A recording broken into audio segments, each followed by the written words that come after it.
Okay, well, good evening everyone, and a very warm welcome to the last talk at Covent Garden before we have our summer break.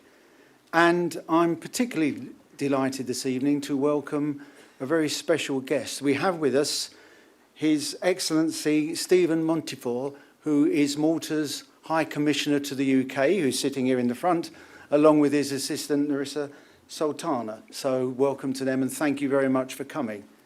Also, of course, a warm welcome to tonight's speaker, Richard Stedall, who is the co-ordinator of the Malta Bus Archive project at the National Archive of Malta. So let's give them a warm welcome.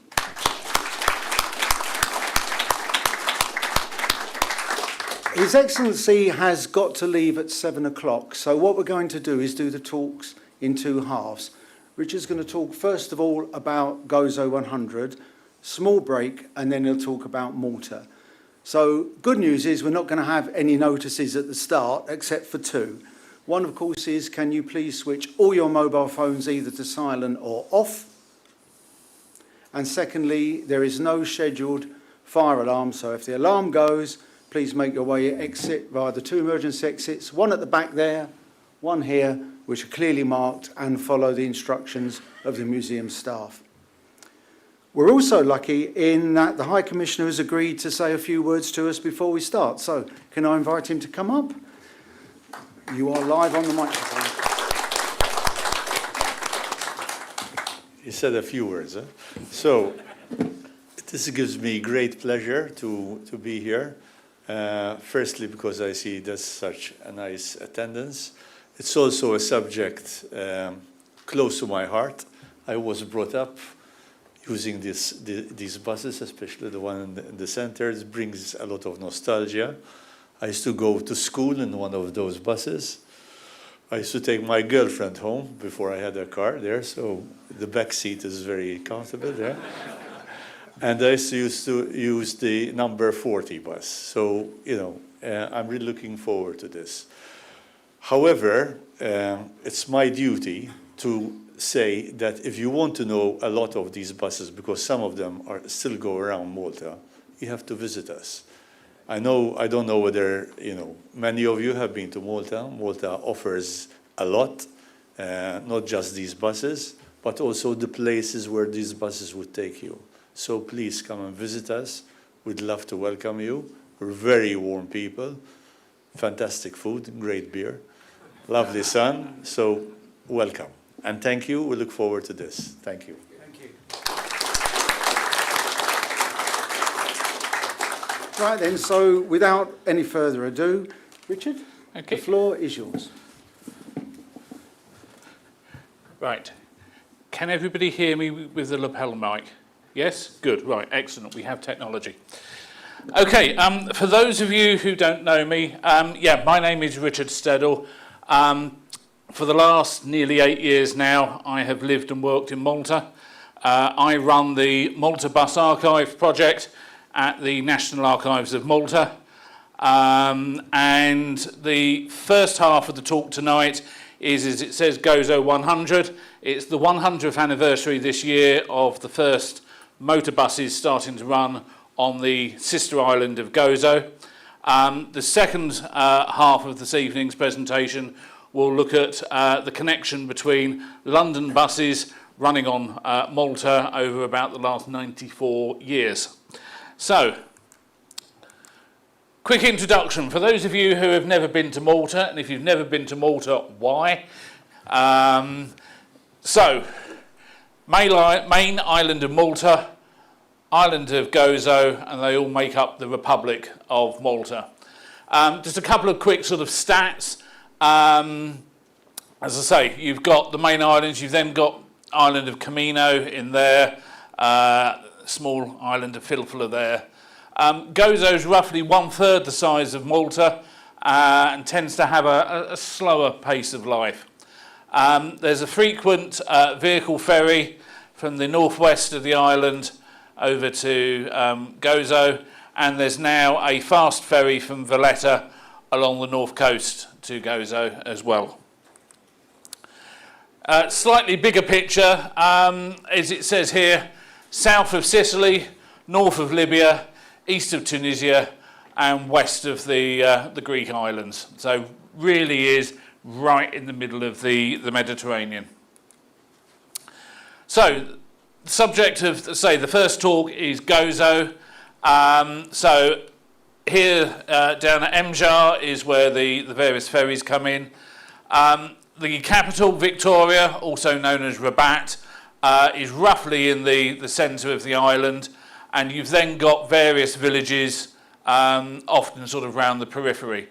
You can kind of sort of see from this relief map that you've kind of sort of got valleys and then areas of higher ground in between.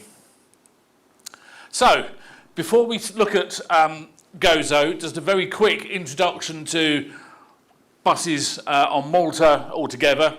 This was the very first bus to come to Malta. It's a Thornycroft Charabanc, and to this day, most Maltese people still refer to buses as charabancs, despite the fact that this was the only one to actually have sort of the tiered seating of the charabanc style. This arrived in actually that should say February 1905, but anyway, this arrived at the end of 1904, ran for a few months in early 1905 to prove the concept that yes, motor buses would work on Malta, coping with some of the steep hills and things. And then in September 1905, a bus operation started running between the capital, Valletta, and round the harbour to Sliema and St Julian's, an area that was heavily populated with locals, but also had quite a few military people, especially at the St Julian's end. So, in theory, would have been a very popular bus service. And there are the first 6 vehicles, again, all Thornycrofts. As far as we know, number 1 was the demonstrator chassis, rebodied with a more conventional body. And you've then got 2 to 5 with the open-top double-deckers. They only seated about 36 people altogether. And then number 6 at the end was initially a lorry, but very quickly they put some bench seats in it, sort of tarpaulin roof over the top, and used it as a bus as well. These couple of photographs have come from the Richard Ellis archive, probably one of the best surviving photographic islands. God, put my teeth back in again. One of the best photographic collections on the island going. He was a professional photographer, and even now the archive has thousands of glass plate negatives. The larger ones are roughly A4 in size. Even the smaller ones are A5 in size. So, you know, you can get really, really detailed images. I've actually been able to, you know, there's sort of little white badges and things there, and I've actually been able to zoom in on the original image close enough that you can actually read what those white badges, the numbers are.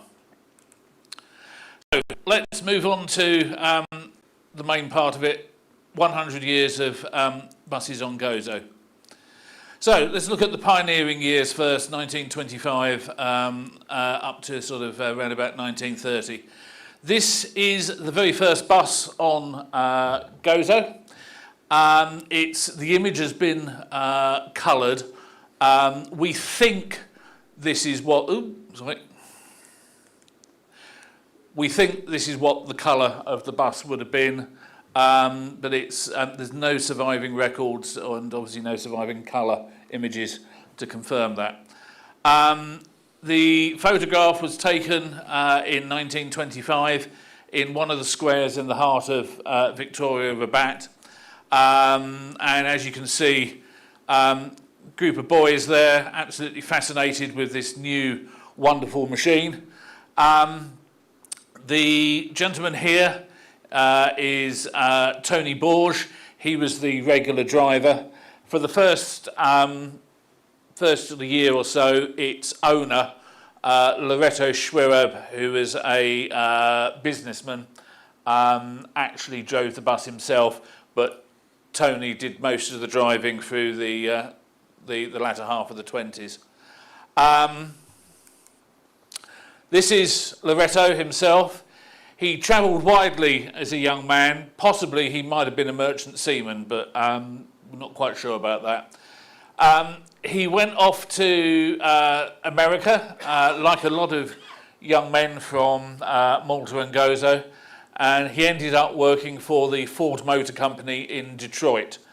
Now, back then, obviously, the big motor companies had their own iron and steel plants, which required furnaces, stoking and things, seen as a bit of a dirty job by a lot of the Americans, and therefore, you know, they had the pick of jobs, and a lot of Maltese and a lot of Italians went over there to do the sort of the more manual jobs. By Maltese standards, they earned quite a bit of money.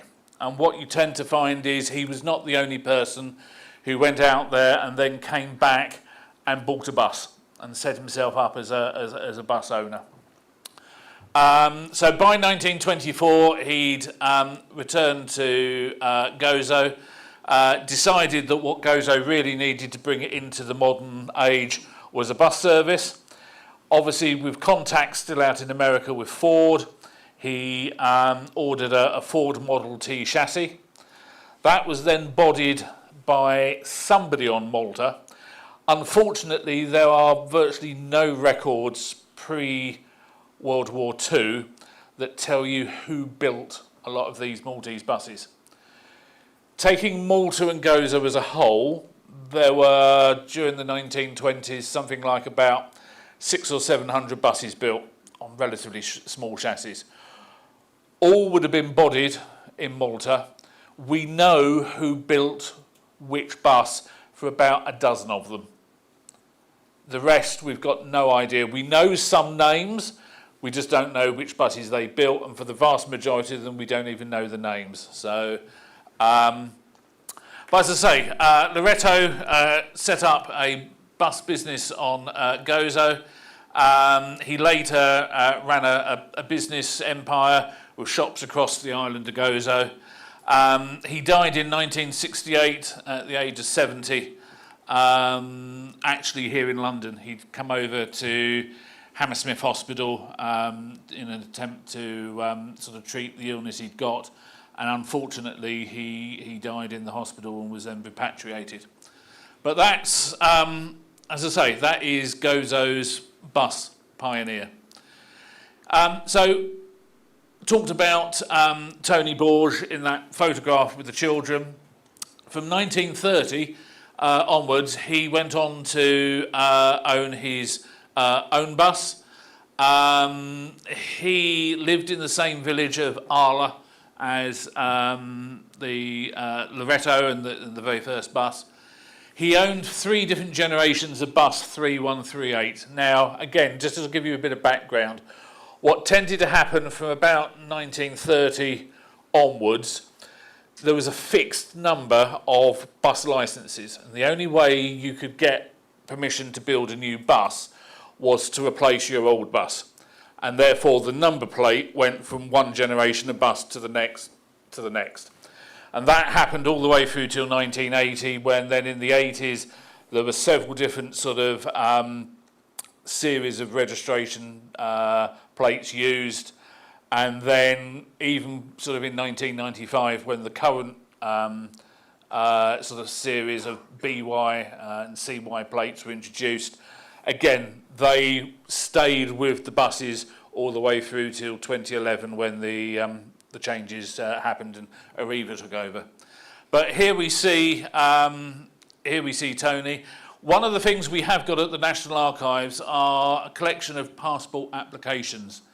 And from around about 1916 onwards, each application normally includes photograph. And what this means is the fact that for a lot of the early pioneers of the bus industry, not only on Gozo but on Malta as well, if they went overseas, we've got a picture of them. And quite often, you talk to some of the families and things, they've not got pictures of, you know, their father, grandfather, whoever, as a young man. They'll remember him as a little old man sat in the corner of the room towards the end of his life. But to actually chance to see him as a young man, a lot of the families haven't been able to do that until I sort of say, well, here's a copy of the photograph type thing. Here's a couple of the first. This was generation number 2. It's a Rio chassis with a locally built body, and then probably a little bit more familiar to some people, a Thames ET6, new in 1950. Yeah, 1950. Again, with a locally built body. Both of these bodies were built on Malta by a gentleman called Frank Aquilina. We've only come across 2 buses that were ever actually bodied on Gozo itself. And that was a Francis Azzopardi, who had like a lot of these earlier bus builders, he was actually a carpenter by trade, because obviously the bodies would have had wooden frames on them. And he built a couple of buses, including one for his brother, in about 1950 odd. So, over the years, how many buses have there been on Gozo? Well, by the end of 1925, there were 3. And the numbers kind of sort of grew by then. By the end of 1930, there were 24. Now, as I said a little bit earlier, Gozo's a lot smaller than the main island. And at the time, sort of you're looking at 1930, well over half the population of the island lived in the capital in Victoria, Rabat.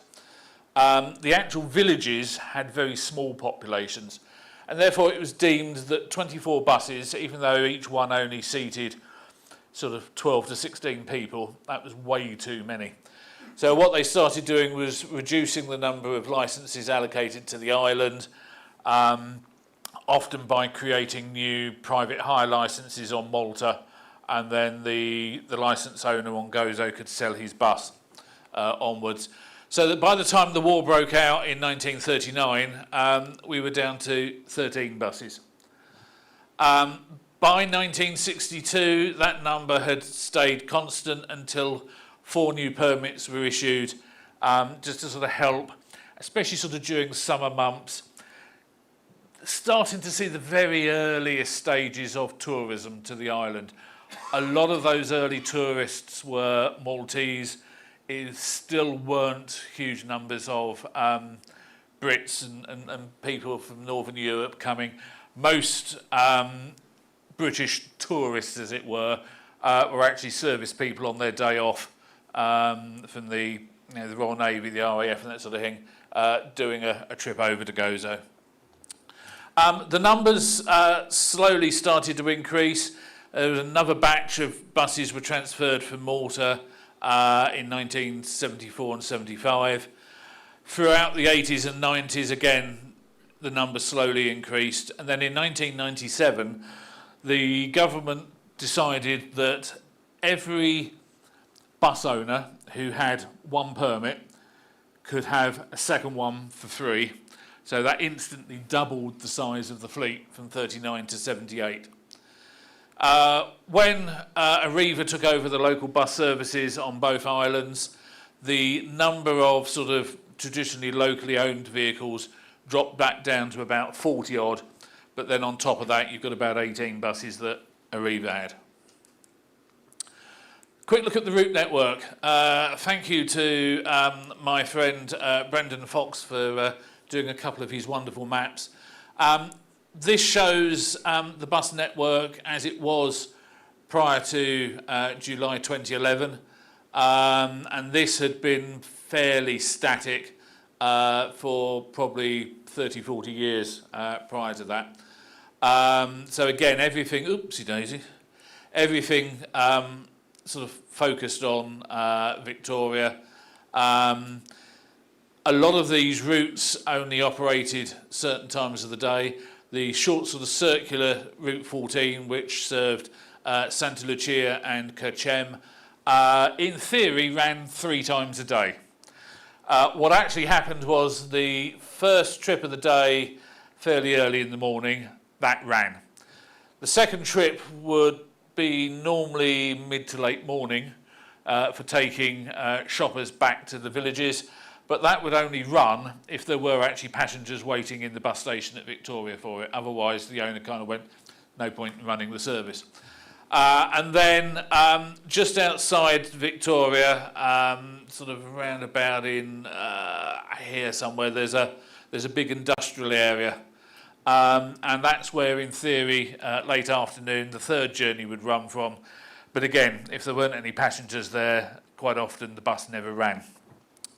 So, yes, if you lived in, as I say, somewhere like Kirchem, and you weren't up to walking the sort of a couple of kilometres into Victoria, you were stuck. After 2011, you'll see, especially if I sort of flick backwards and forwards a little bit, most of the original network is still there, but there's a few bits that have been added. This coming out, this 303 coming out of Nadur. Again, there's a big sort of beach sort of just down here, so this is at the top of the cliff and enables people to sort of go down to the beach.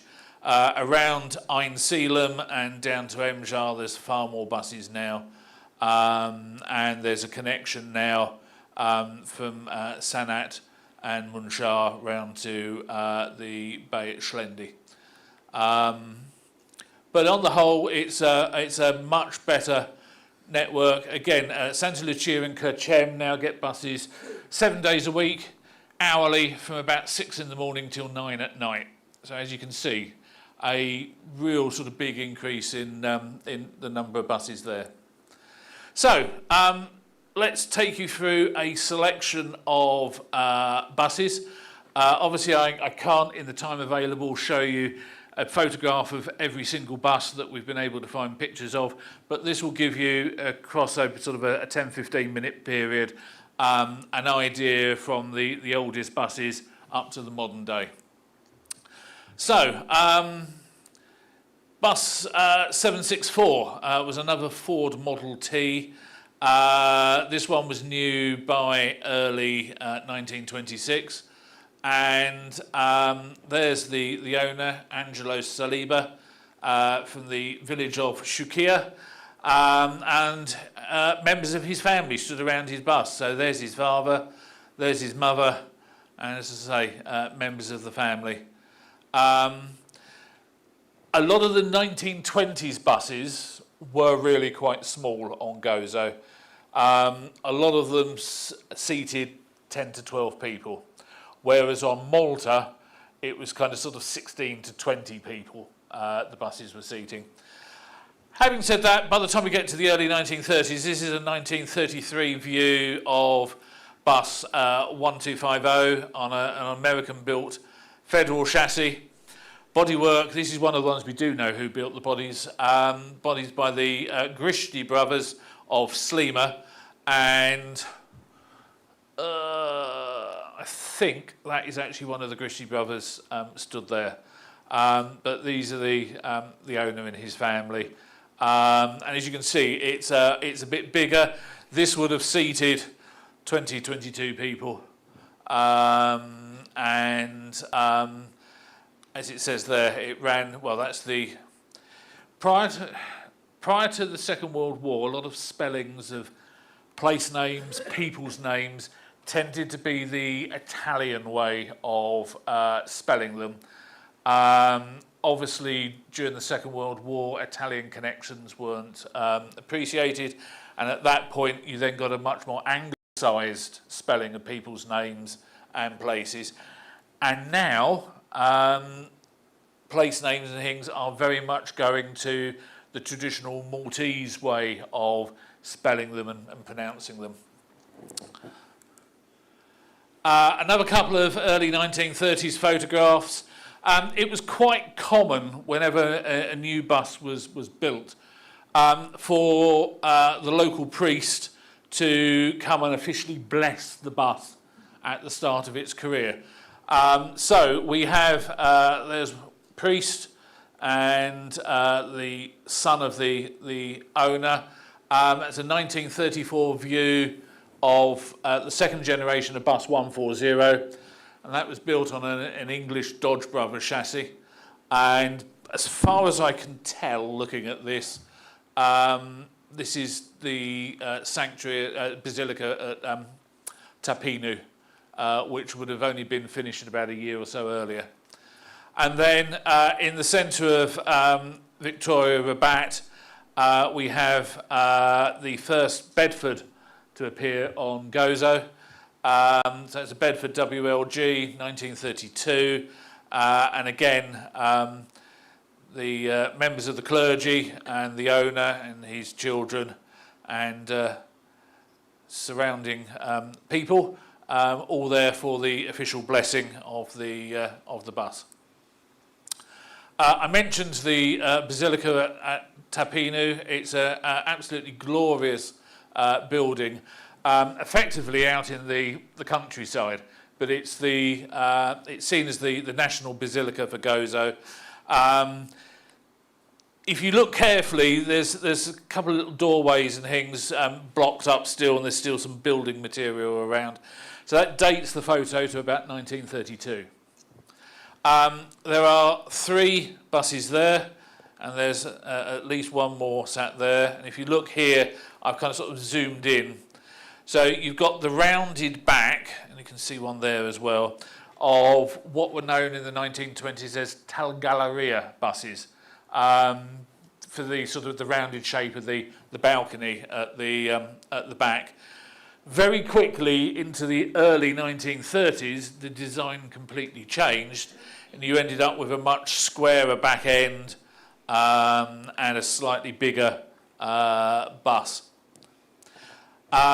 What you will notice if you look at these, okay, I know it's a black and white photograph, but you can tell by the shades of grey that actually all 3 are in different colours.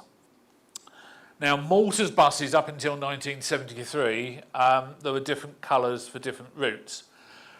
On Gozo, it had been long suggested that the buses had only ever run in the grey, red and white livery. However, these early photographs show the fact that actually in the 1930s, the buses were in different colours. Now, sadly, it's never been officially written anywhere what those colours were.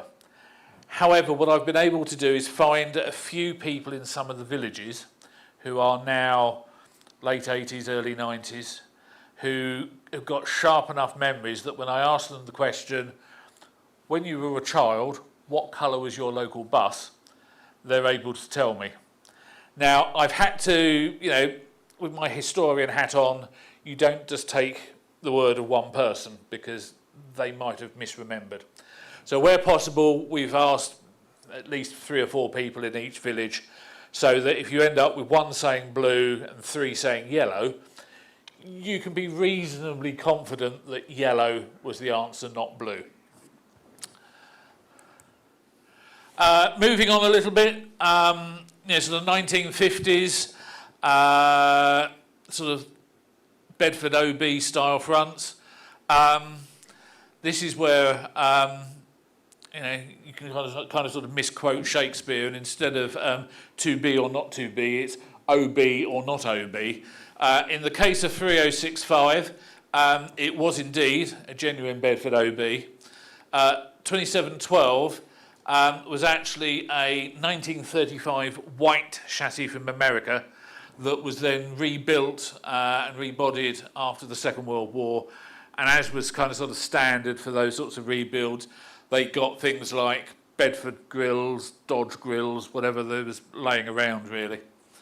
And then if we go into the 1960s, you're then starting to get into the era of Bedford SBs and that sort of thing. So this is one that was new in 1964 and is actually sat in Paola outside the factory of Frank Aquilina.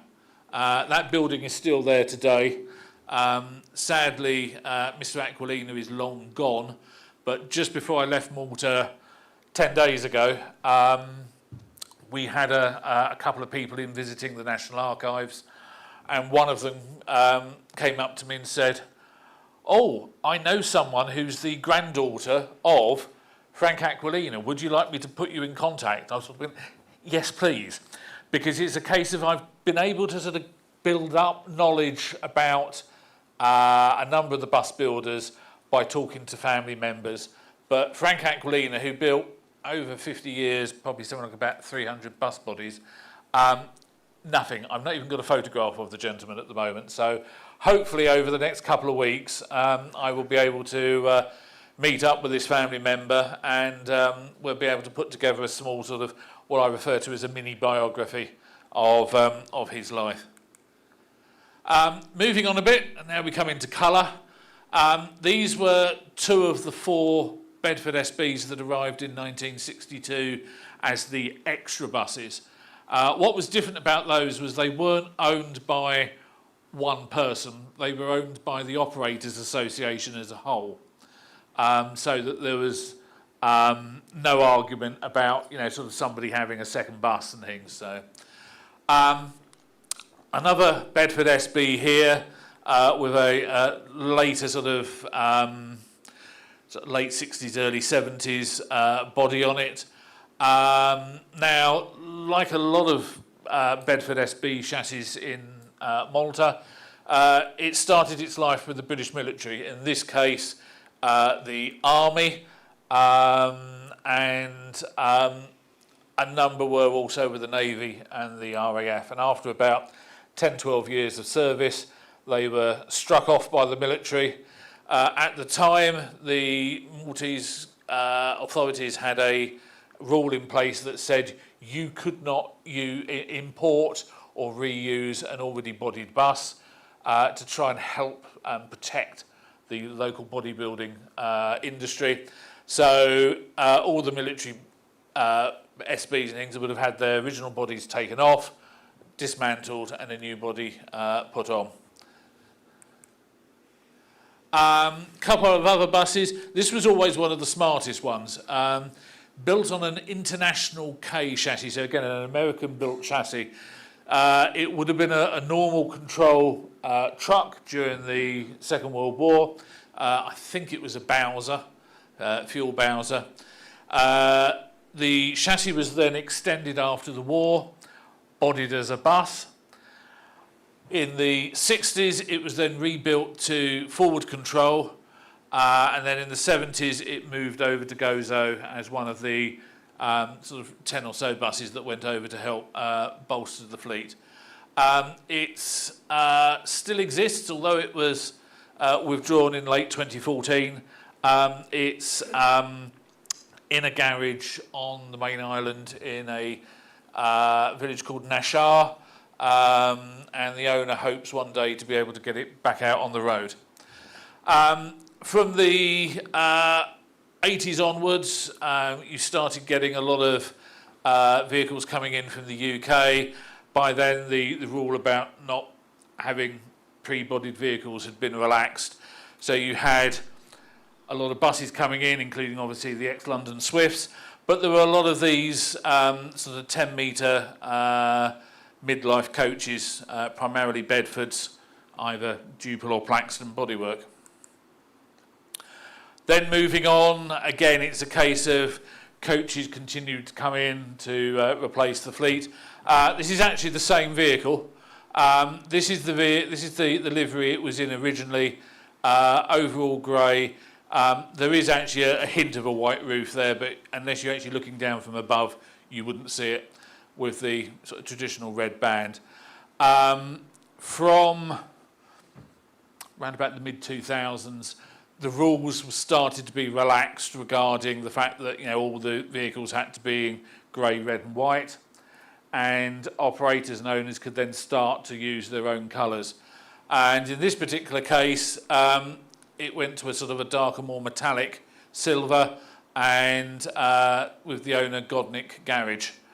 That vehicle itself was withdrawn just a couple of years ago. There's now only one Plaxton Paramount running on Gozo, and the last Duple 320, which was the last Duple body anywhere on either island, comes out of service any day now. Basically, as soon as the school year finishes, which, as I say, is any day now, that will be out because it's now 35 years old.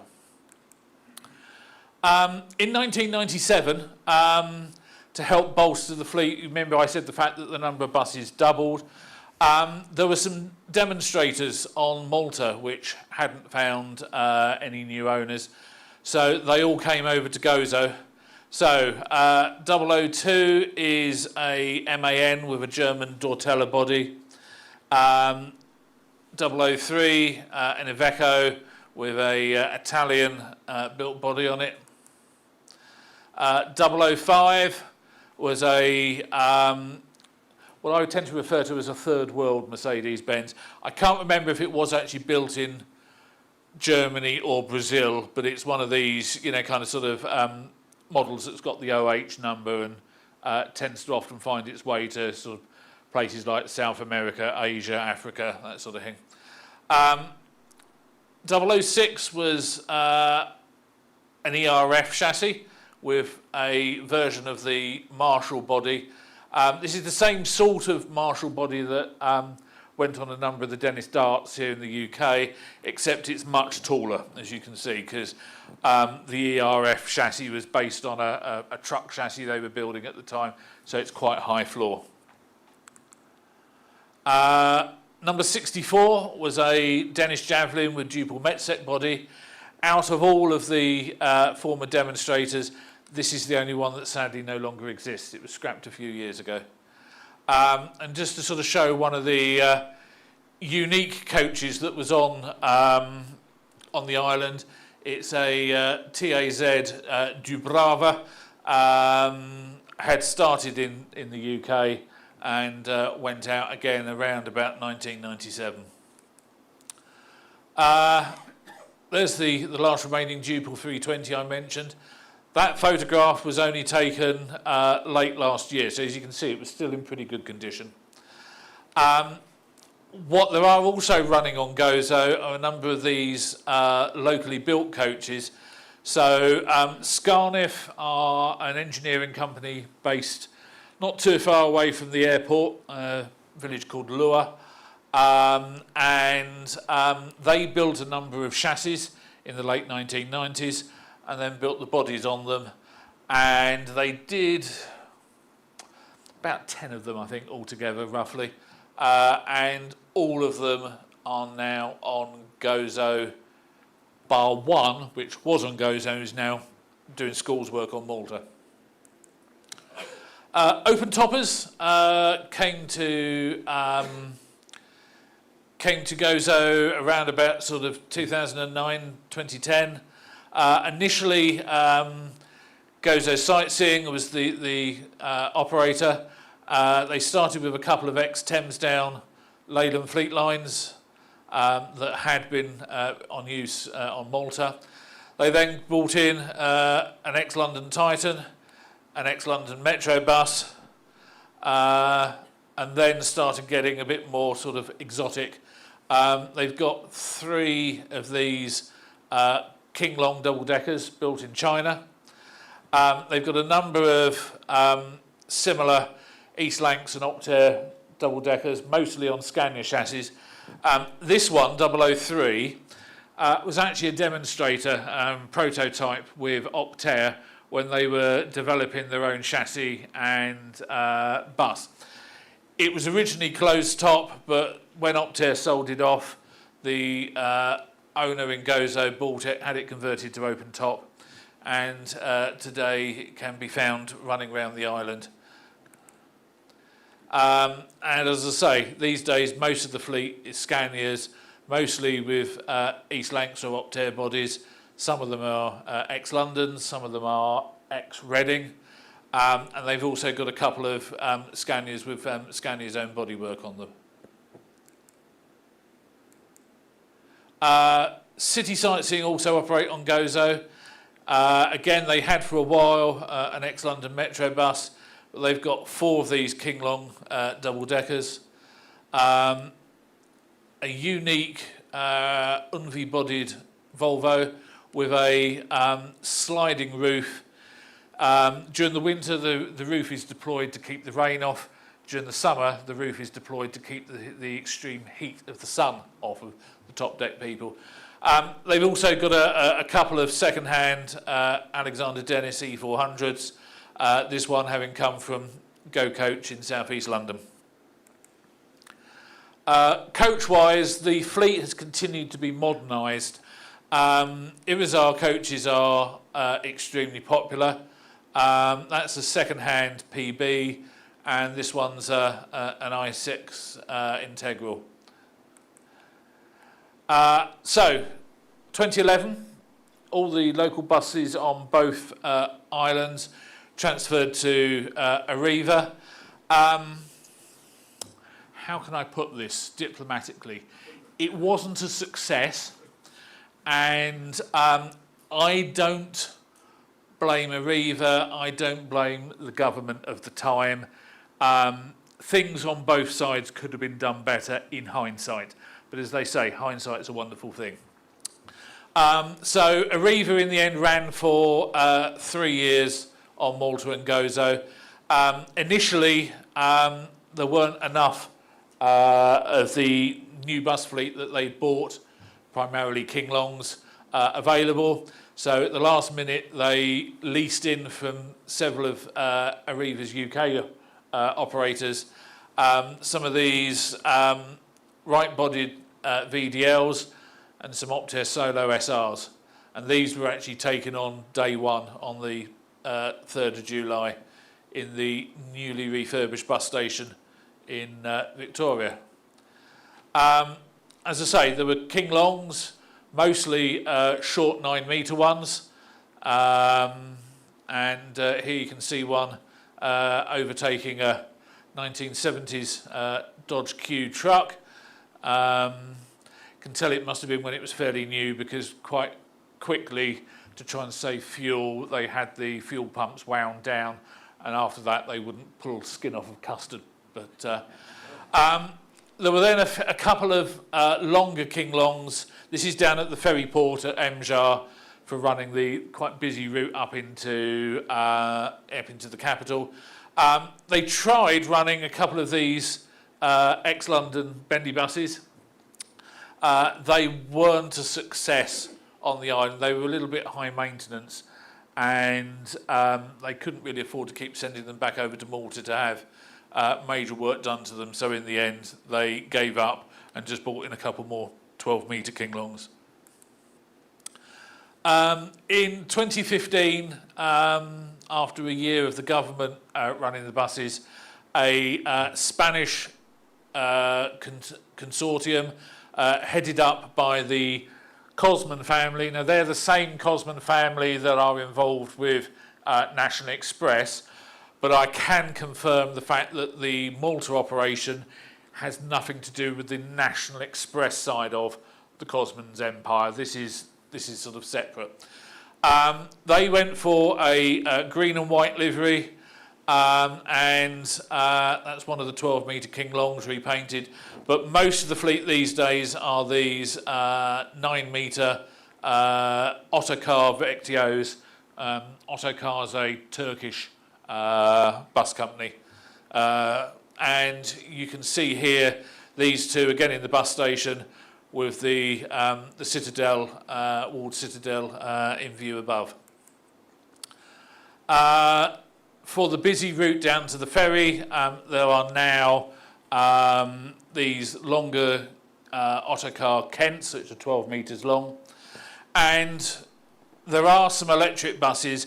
They only operated on Gozo for a short period as a trial.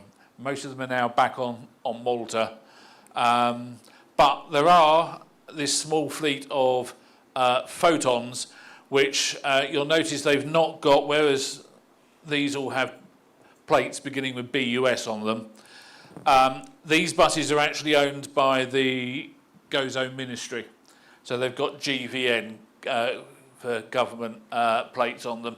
And they're used on a park and ride service between the ferry port at Emjar and a new site that's just opened next to the racecourse between Shakir and Shara.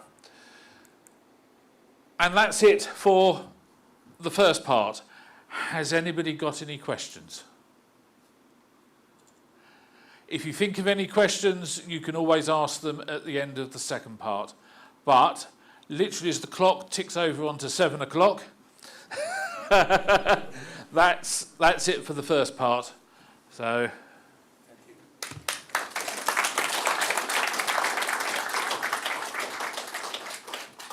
Okay, thank you, Richard. Now, I think the Commissioner has to depart, so thank you once again for coming and hope you enjoyed it.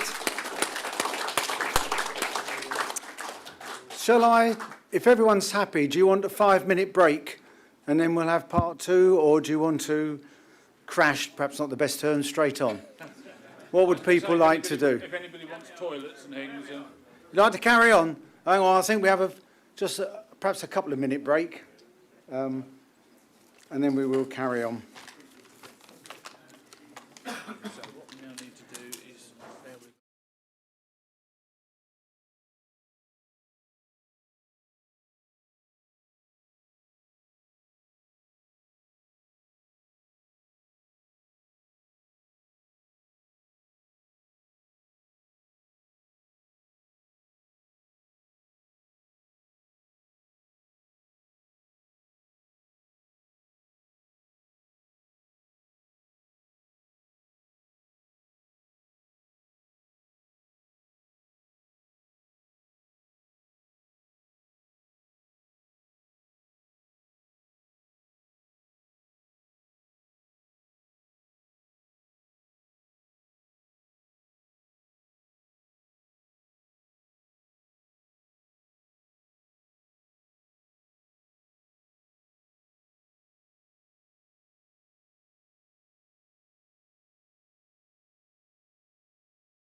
What we'll start, because it could be a bit embarrassing to walk back in from the loo and then everyone looking, and I start talking as they come in. So shall we carry on?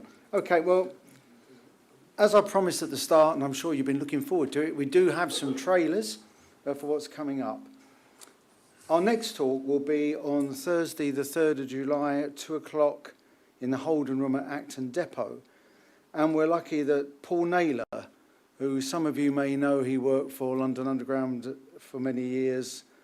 He was involved in the delivery of the Victoria Line new stock, the S stock, and also has been working out in Australia. And he will be talking about the Sydney Metro extension under Sydney Harbour, which opened in August last year, 2024. So that's 3rd of July. Then we have the summer break, and the next talk here at the museum will be on the 8th of September, when David Leader, the managing partner for Transport Investment, will be talking on his experience and views of TfL. So those of us who work for TfL or in its subsidiaries, I suggest you come with shin pads and a hard hat. On a serious note, details of all our talks through to December are on our website. So if you want to check them up under the talk section, you'll find all of them there and their times. If we just have a quick look at trips, Mike Kay's ATTC group have got a couple of trips coming up. One quite soon on the 25th of June, involving the Swanage Bell. And as far as I know, there are still places on that if anyone wanted to go. And on the 16th of August, there's the day with the Atlantic Coast Express. Now, links to Mike's site and booking are again available on our website. So shall we now move on to the second half then of Richard's talk, which are buses from London to Malta. Okay. Before I begin, just to mention that going back to the previous talk, Gozo 100, I had hoped, I'm in the middle of writing a book to go with the centenary. I had hopes I was going to be able to tell you all about it tonight, but unfortunately, following a family bereavement at the start of the year, I'm now several months behind, so my hope is that there will be a book launched at the end of September, which will take a comprehensive look at the history of Gozo's buses. So if anybody wants one, keep an eye out, and there will be a flurry of adverts and bits and pieces then. The second thing is we have produced a set of limited edition postcards to go with Gozo 100. I've got about a dozen sets with me here this evening, available for a £5 per set. So if anyone's interested, come and grab me at the end of the talk. Otherwise, right, second half. It dawned on me as I was kind of sort of looking at possible subjects to talk to you about this evening, that it's almost 100 years since the first London bus turned up on Malta. So I thought, bearing in mind you're all interested in London buses, I thought let's take a quick look at 94 years of London buses in Malta. So we start off with the 1930s. Now, thank you to Alan Edwards. He sent me a picture of one of the buses that actually went out. So there were two of these AEC PS types that ran with East Surrey, and then when they were withdrawn, kind of sort of went into the central sort of pool of stock with General, and then came out to Malta. Basically what happened was in 1931 there was an operation on Malta called the BMC. Not the BMC, but a BMC, British Motor Car. The company had originally been set up in the early 20s by a couple of Maltese brothers. In 1929, it had been taken over by a British concern who bought in a number of British-built Thornycroft buses, quite large compared with, you know, they were seating 32 at a time when, as I say, most local buses on Malta were only seating 16 to 20. And what they were trying to do was actually sort of set up a monopoly on the busy Valletta, Slima, St Julian's route. And just as they thought that they'd been given a monopoly, the government got cold feet and went, oh, actually, no, you're going to still have to share the route with some of the locally owned buses. Relations sort of soured from there, and in 1931, a bit like a child playing football in the street, going, right, that's it, I'm going in, I'm taking my ball with me. The British-owned operation went, right, fine, we've just won a contract in Egypt. We're taking our buses off to Egypt to run our new contract. Bye. So a local businessman, Joseph Gazan, bought out what was left of the company, but he was desperately in need of some buses. Now, he was the Ford dealer for the island, so he was able to sort of source in the early 30s quite a few Ford chassis. But as an emergency stopgap, he came over to London and bought two of these. Now, photographs of them in Malta are rare and they're not great quality photos. But here you can see the back end of one sitting outside the main gate into Valletta. And these were sort of some of the, we can see there's a double rear axle there, so this would have been one of the either Ford AAs or Ford BBs that Gazan's operation had. But the livery at the time was a really dark green, very, very dark green, with a couple of white bands on it. This one shows you a nice crowd of people sat upstairs, but unfortunately it's not a great quality image. But you know, as I'm sure you're aware, you know, you have to work with what you can with these things. During the war, both of them got converted with the RAF for use as fuel bowsers on the airfields, and then were returned to Gazan at the end of the war, who, as you can imagine, took one look at them like that and went, what do you expect me to do with that? They were withdrawn on the spot. I'm reliably informed by one gentleman who's now well into his 80s that they were parked up near the owner's garage for a couple of years before they were scrapped, because he remembers playing in them as a small boy. But yes, they had an interesting life on Malta. And then the other vehicles that were purchased at the same time were 8 single-deck AEC K-types. I have found no images of these buses on Malta. They didn't last long, probably no more than about 2 or 3 years at most. But whereas the Thornycrofts between 1929 and 1931, there are all sorts of photographs, postcards and things showing these vehicles, even just in the background. These things, nothing. In fact, I even had to sort of scour the London Transport Museum websites, sort of photo section, even to find these couple of images. But they, as I say, there were 8. 2 may never have actually entered use. I definitely know 6 that got Maltese registrations and did see some use. But as I say, probably for no more than about 2 years at most. There was then a little bit of a gap, and then in the mid-50s, this AEC Q-type arrived. And lo and behold, again on the London Transport Museum website, no, sorry, beg your pardon, the Transport Library website, I actually found a photograph of it in use in London. A dealer in Malta imported it, suddenly found the rough of you can't bring in already bodied buses and things.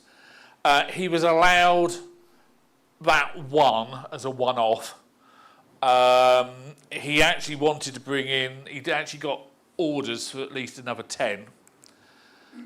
3, and again, this is out of a poor quality image out of the Times of Malta from 1953.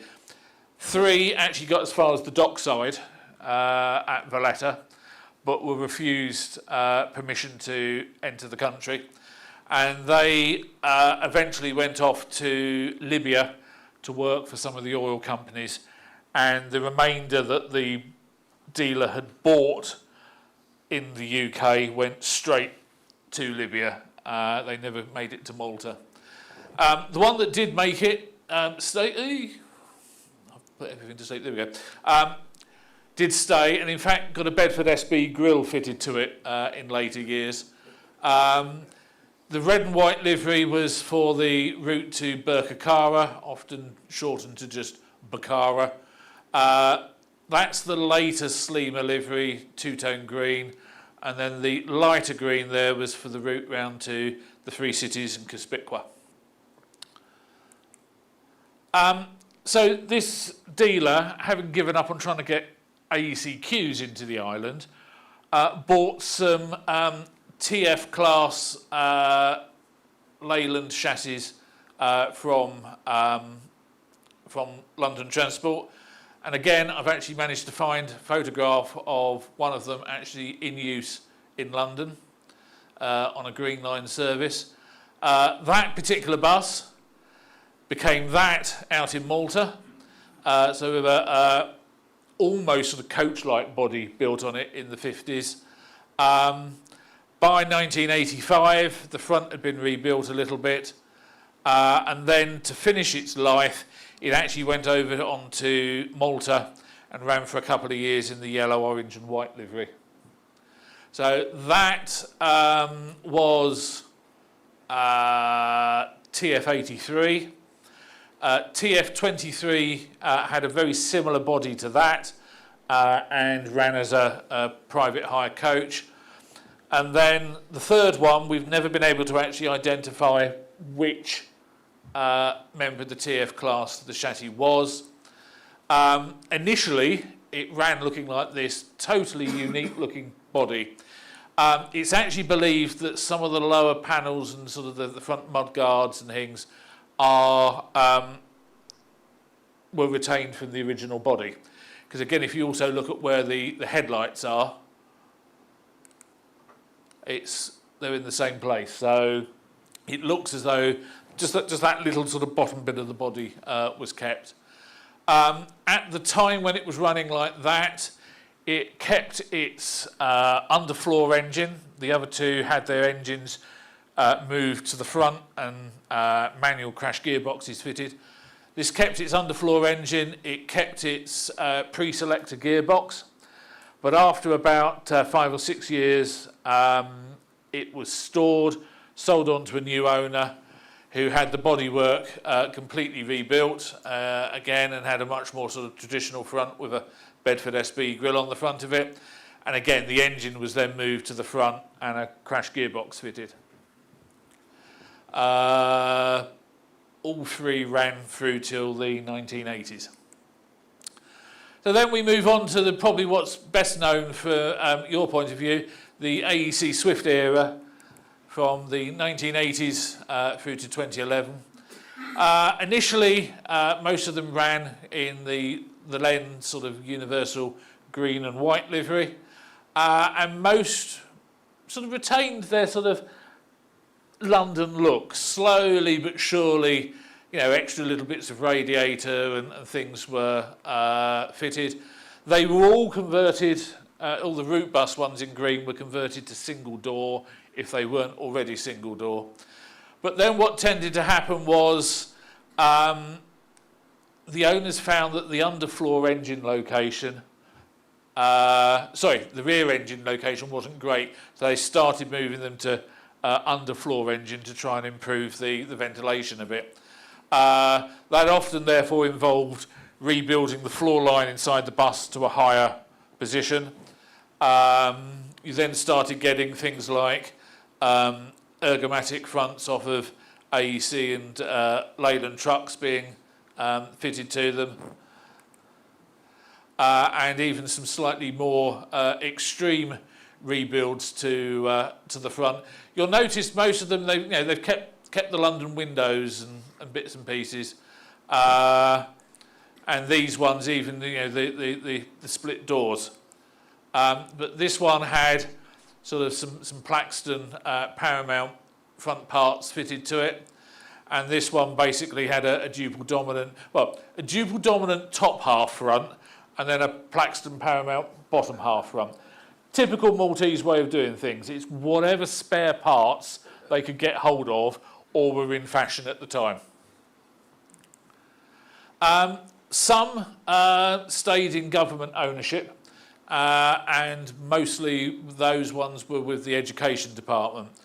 They ran in this kind of sort of purple and white livery.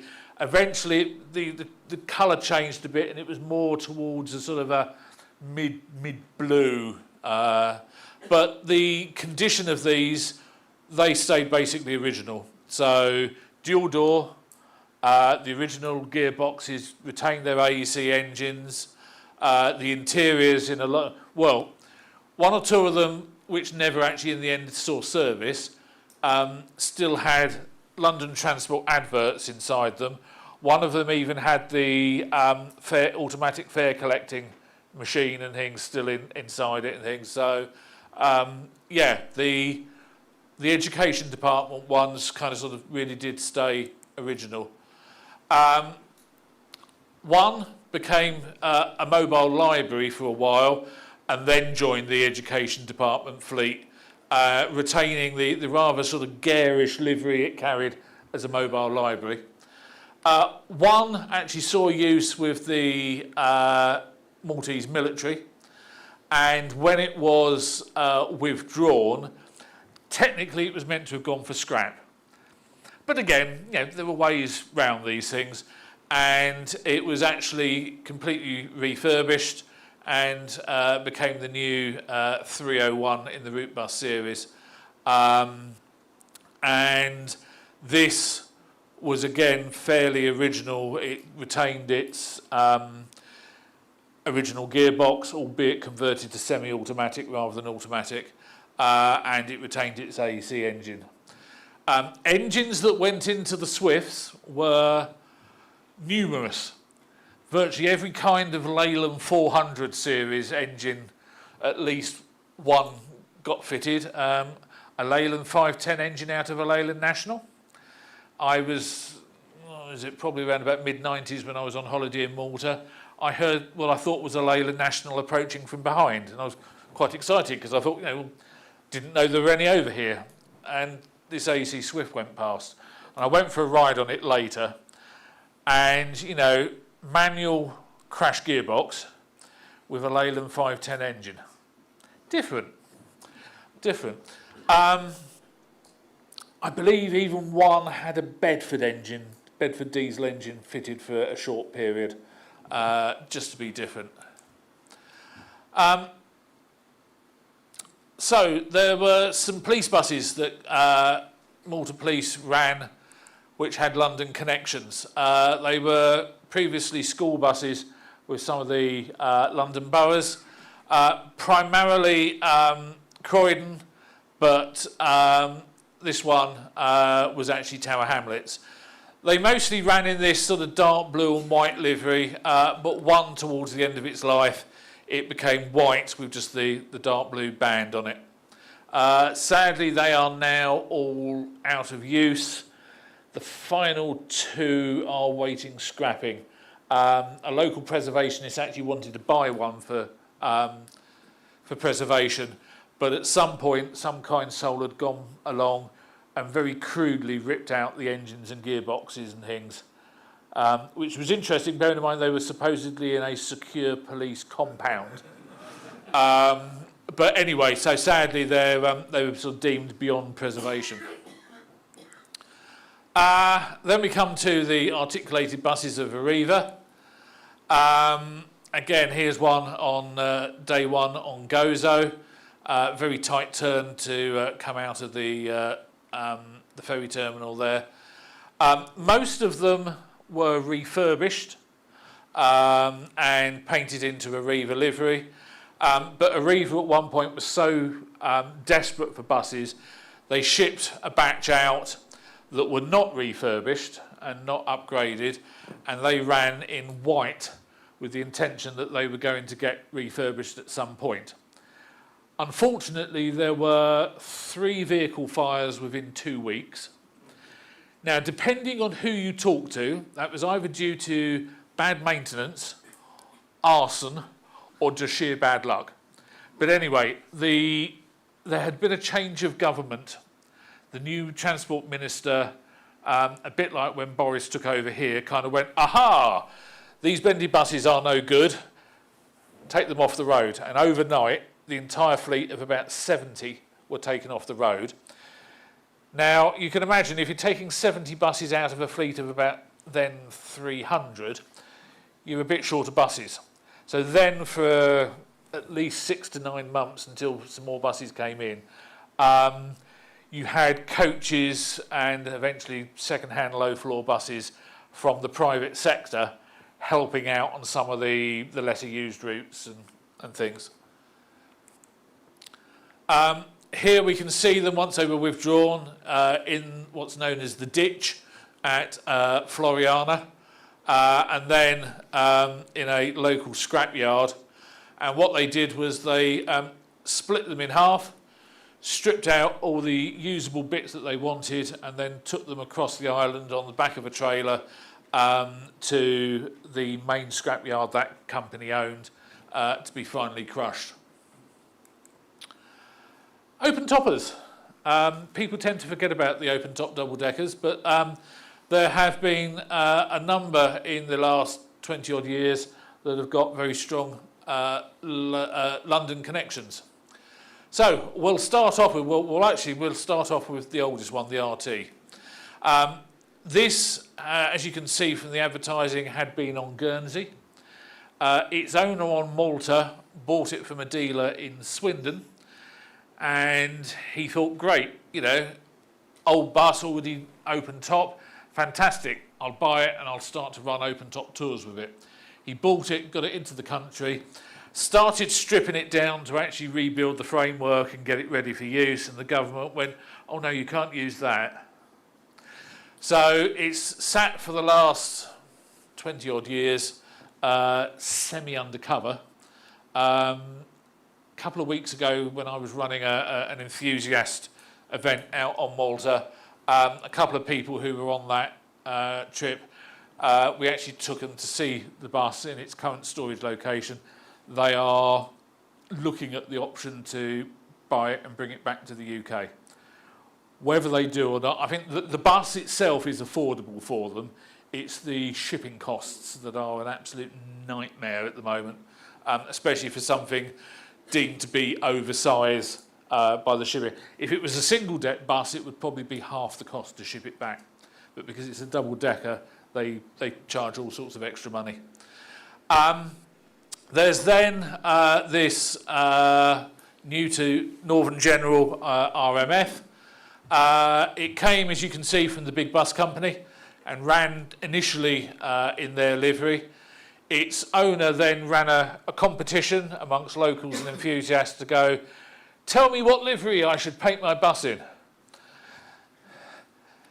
And the most popular, well, as far as he was concerned, the most popular suggestion was, oh, red with a white band. So it then ran in that condition. To be honest, it never saw huge amounts of use. Often it was parked up next to the main bus station in Valletta and was used as a sort of a ticket sales point and things. It is still out on Malta. It's currently in store. The owner is hoping, because there's other than for Maltese built vintage buses, there's a 35-year age limit now on the use of buses out there. And obviously the route master is just ever so slightly over that 35-year limit. But he is negotiating with the government that it could at least be licensed for private hires and weddings or something like that. So fingers crossed, that may yet reappear. Metro buses. 3 of them arrived around about 2008-ish, and at the time the owner who bought them in once again was told, no, you can't use them.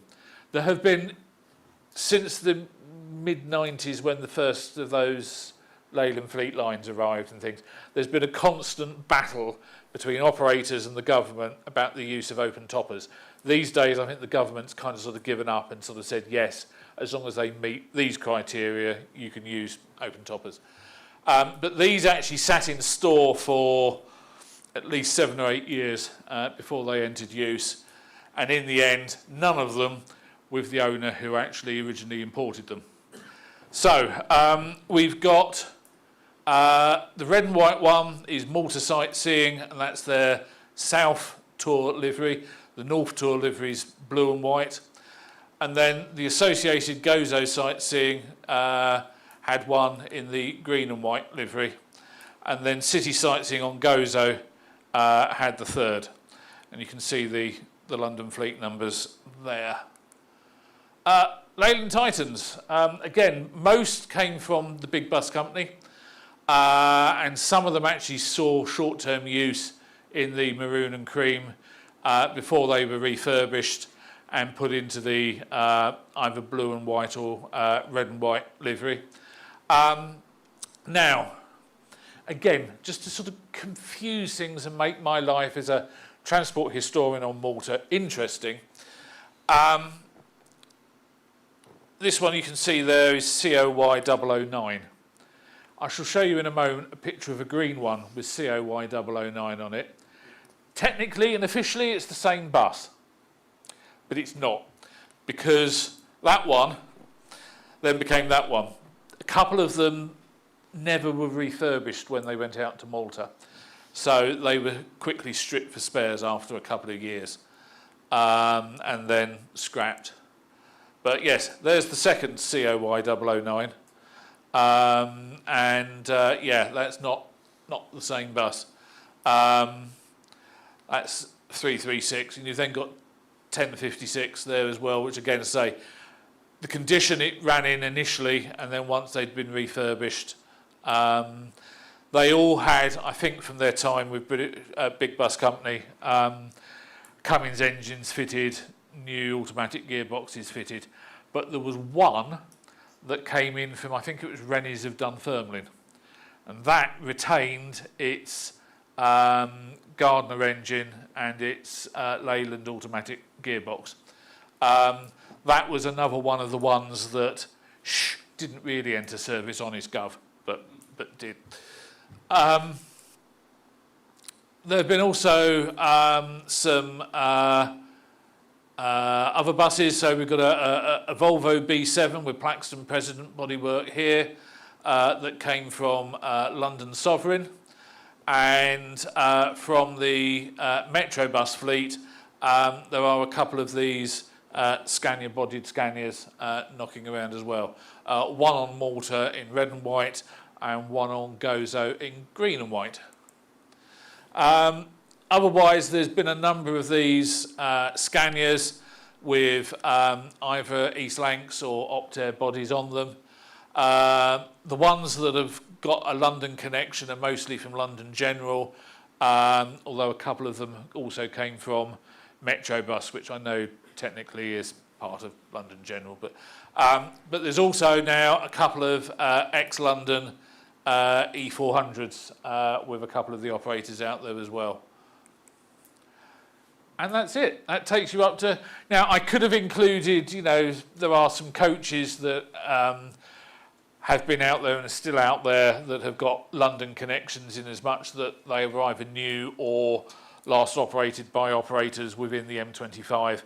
But I thought that was maybe sort of stretching the interest a little bit. But that kind of sort of quick run through gives you an idea of, as I say, over the last 94 years, there has been this almost continuous, other than 1945 to 1953, there was a gap. But otherwise, there has been a continuous line of ex-London buses running on Malta and Gozo. And as I say, with the open toppers, still running today. So, does anybody have any questions? You're not allowed to go until you ask a question. I can probably make myself. The island has a huge number of obviously well technically qualified people to do the alterations and so on. Yep. I understood that might have originated from the military presence on Malta of the Royal Navy, etc. Does it continue? That's the point. Yes, so obviously, as you said, you know, you had the Royal Navy, you had all three military services on the island. They all employed a good number of locals, especially obviously the Royal Navy in the dockyard. And there was this tradition on the island of people having good mechanical experiences and knowledge and things. And that has been handed down throughout, and that's one of the reasons why so many vehicles, not just buses, but lorries and cars and things today, are beautifully preserved out there, all maintained locally. All the body refurbishments and things are all done locally still. And yeah, they've got some really good skills and bits and pieces out there. Sadly, as with all these things, the number of people with those skills is slowly starting to drop off.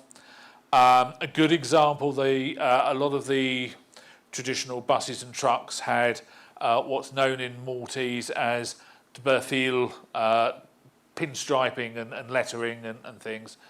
There's now one guy left in his late 70s, early 80s who still does it on a commercial basis. There's a couple of younger people trying to learn, but when you sort of see this guy with a bus, just by eye, just doing all this lining and this lettering, it is mesmerising at how he does it all and things. But as I say, he's now pretty much the last one left, which is a real shame. But anybody else? At the back there. Thanks very much for it.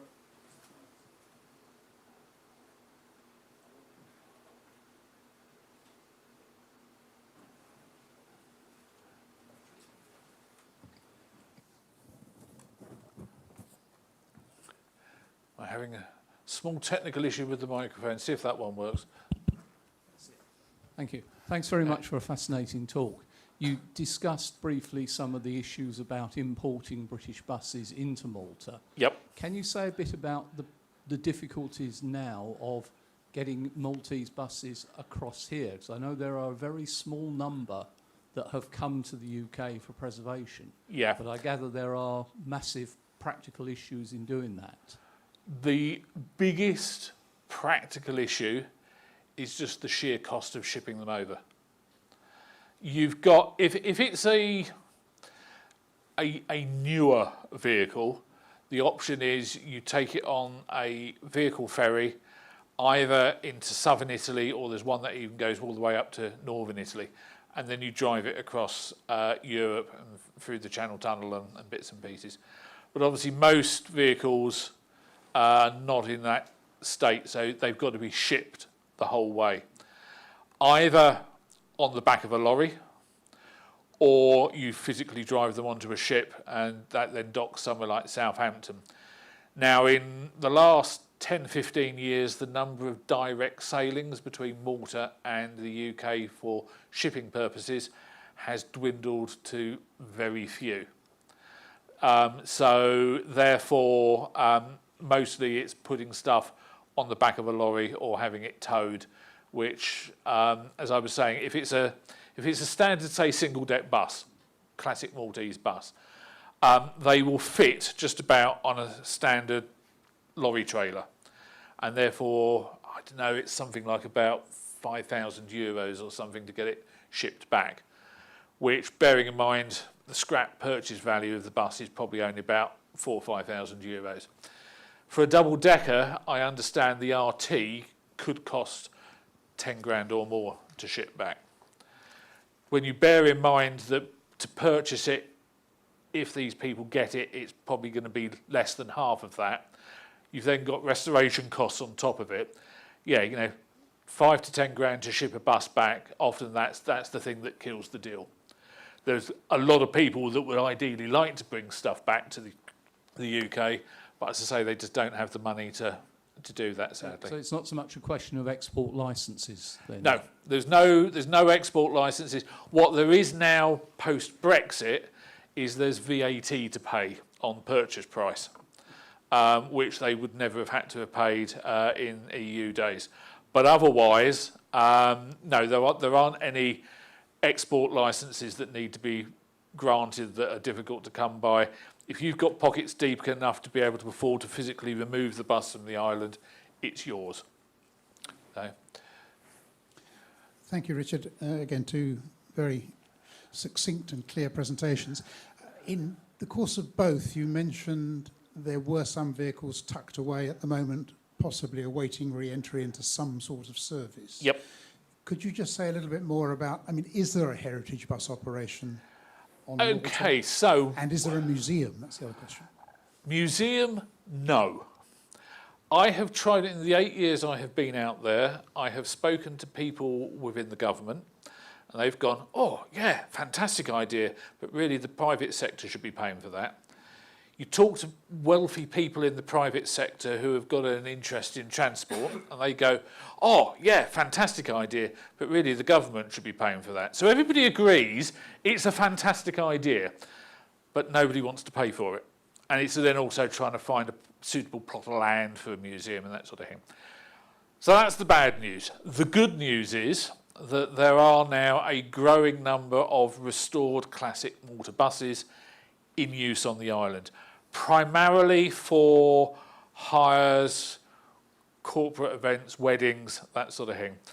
But the normal control buses that have been restored have got XY registration plates, and that means they can be used for sightseeing tours as well.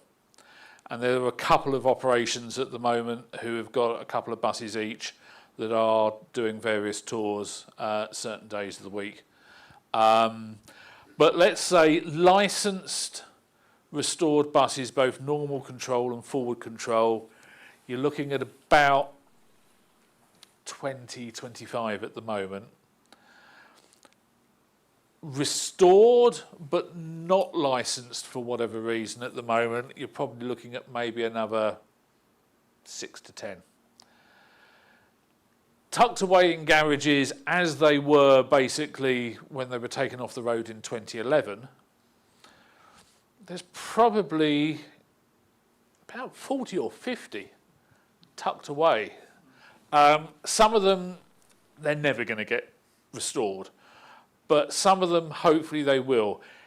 Now, having said that there isn't, there's no bus museum at the moment, Heritage Malta, who are the public body responsible for the big state-run museums, the stone temples, all of that sort of thing. In 2011, they took on just over 100 buses to stop them being scrapped. Various ages, some ex-British ones, quite a few obviously Maltese built ones and that sort of thing. That number's been whittled down to about 25 now, but those 25 they intend to keep. And the intention has always been they will be restored for a possible theoretical museum sometime in the future. None of them have been touched since 2011, but once my book's out the way in September, my intention is to sit down with a couple of colleagues who work in Heritage Malta. So I'm at the National Archives, they're Heritage Malta. Both of us, those bodies come under the Ministry for Heritage and Culture. And we're going to try and put together a business case for getting at least one of the buses they've got restored. And we're going to look at various options at such a thing as crowdfunding and that sort of thing. Because if we can get one restored, that in theory could start earning some money. That could then pay for a second one to be restored, and so on. They're not going to be cheap to restore. The one that's top of everyone's list is the normal control Majerus Deutz from 1956, with a very sort of bulbous nose, and was originally an air-cooled Deutz engine and things like that. That's not been in use since 2003. It was for a couple of years even stored outside in the sun and the rain. So it's not in great condition, but it is now secure and undercover. But talking to one of the guys who restores buses for a living, he reckons at least 100,000 euros and 2 years of work to restore it. But that would then be an almost like new restoration, and it would be top quality bit of work. And that could then, in theory, be hired out and earn some money.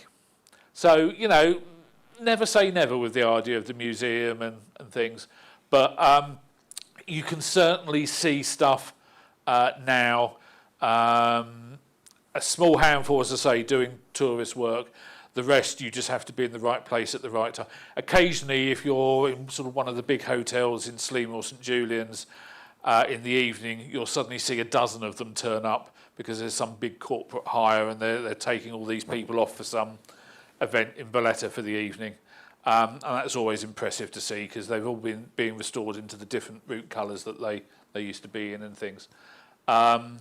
So yeah, if you're in the right place at the right time, you will see more of them. But certainly, about half a dozen you'll see on a regular basis doing the sightseeing work.